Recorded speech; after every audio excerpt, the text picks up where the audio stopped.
Hi everybody, we got a video today to go over the rear torsion bar mount for the EDM. Been getting a few questions about this on the installation, so we want to do a video to show you how to install that. So when you get the mount, it's all going to be assembled like this. The adjuster screws are going to be in here. And on the car itself, what you're going to want to do, first thing, we're going to use our 1RC EDM here. Go ahead and take the rear wheels off the car. So you can use the wrench that comes in your kit or our aftermarket wrench for this. When you pull these wheels off, just make sure that the hex, if it does come off, that you don't lose the pin behind there. Sometimes that will fall out if you pull the hex off or if the hex comes with the wheel. So go ahead and take both rear tires off. And then you're going to want to go ahead and disconnect both shocks from the car. And we just pop those off just like that. And what you're going to want to do is you're going to want to go ahead and remove the springs. So you can take the spring cups off and then remove the springs. And then what you're going to want to do is you're going to want to take this rear mount out of the car. So this piece right here, this crossbars and the fuel tank area. So we're going to use our electric drill here just to speed this up for the video. So you're going to take that screw out. You're going to take this screw out in the back. And flip it around, do the same on this side. And this screw over here is down, it's countersunk down inside the chassis. And that is for the torsion bar.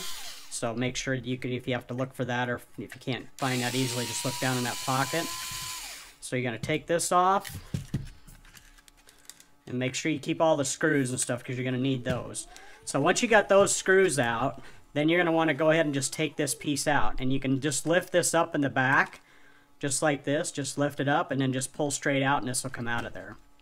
Now what you're going to want to do to get the torsion bar to mount to this is you got to cut this bar off right here. So what we recommend using is some flush cutting pliers just like this, and you can just push it right up against the fuel cell.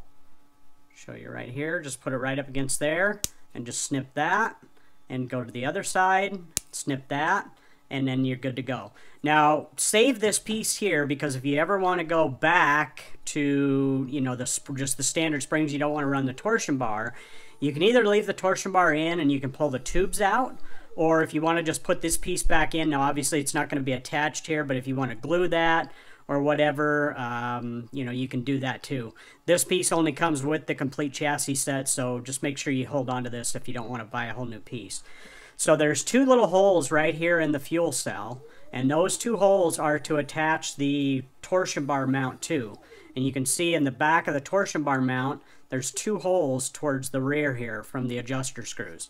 So you're just going to want to line that up and put those in. And we recommend just using, what you can do if you want to make these a little easier is you can go ahead and like pre-thread these just a little bit. Just makes it a little bit easier so you don't have to struggle with it a little bit because those holes are pretty tight. So you just pre-thread that one, put it into that one and pre-thread it. Now the screws that we did send are the shorter screws. You can use, if they do strip out, if you over tighten them for some reason, you can use the longer ones. The only thing is the longer ones, they will hit the fuel cell cap right here just a little bit and push it up, but it's not that much. So if you need to do that, you can. So just going to want to put these screws in there. Then line it up with that hole. And it is a little cumbersome to do that because the fuel cell wants to flip over. So just get a good hold on that. Put that screw in. And then put this screw in. And there again, when you go to tighten these up, don't crank on them too hard. You only need them snug. So once they get snug, just snug them down. And we really just attach this to the fuel cell area just to kind of give this rear torsion bar mount a little bit of support. So that's what it needs to look like when it ready to go back in the car. So to put it back in the car, there's two small little holes. We'll try to pull this rear end down. You can see these small little tiny holes. There's one right here. And then let's see if we can get a good shot of this one. You can see that one right underneath, right above that the radius rod right there where it connects.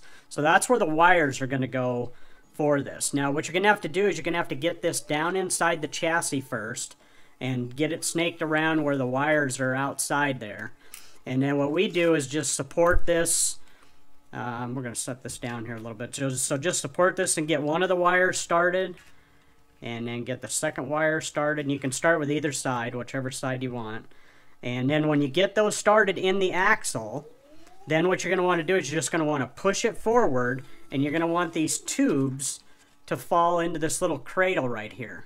It's kind of hard to see that. Let's see if we can flip it around here and get a better light there. So there's just a little cradle right there on the chassis where these tubes just fit into. So once you get that fit in there, we recommend go ahead and put the rear screws in first. And that way it'll help support that. It'll keep it forward. So just put this in. If you do use an electric drill, like I'm using here, just make sure that you don't run the screw all the way down.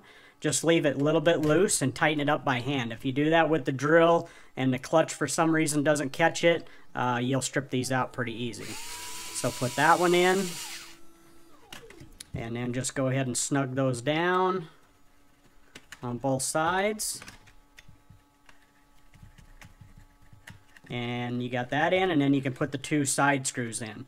Make sure you take the springs off the shocks, and you'll just run the shock itself, because you're not relying on the spring anymore. Your spring is actually in your torsion bars. So when you get this all set in there, what we recommend doing as far as for doing the preset is we have the screws all the way backed off. So just push the rear end down, and then just start running these screws down just ever so slightly, and you'll see the rear end start to come up. Let's see if we can get a shot of that here. So do that. So when you tighten these down, you'll just see the rear end start to move a little bit. Whoops. Get on the right screw here. So you'll do this. See how it's starting to move just a little bit? And what you want to do is you want to do that just till it hits the bottom of the travel. Now when you do that, make sure that you have the shock hooked up first, because the shock is going to limit the amount of down travel. So make sure you got the spring off, hook the shock up, push that down, run these down till just so it stops on the shock travel. And that's a good place to start. That'll give you a little bit of droop in the car as well. So when you set the car down, the back end will kind of droop down just a little bit. And that's what we found works best on kind of a medium track. If you're on a high bite track, you may not need to do that. You may want to run a lot more tension on these. So again, just run these down until you get a little bit of tension on those, until it bottoms the shock out, and you're good to go. When you do run these, it's something you just have to kind of play with, just like the springs as far as putting the spring clips in there. Just try one little adjustment at a time. You know, we recommend just trying, maybe a quarter of a turn or a half a turn on one screw. Go out and run it, see what it feels like. Come back in, make a change, go back out, see what it feels like. Just minor changes. Doesn't take a lot of turn on that screw to make a pretty big adjustment in the car. So hope this video helped kind of explain the installation a little bit. If you have any questions on this, just hit us up on our social media pages or our support email. And make sure you keep watching our website and social media pages for more new products to come. And thanks for watching.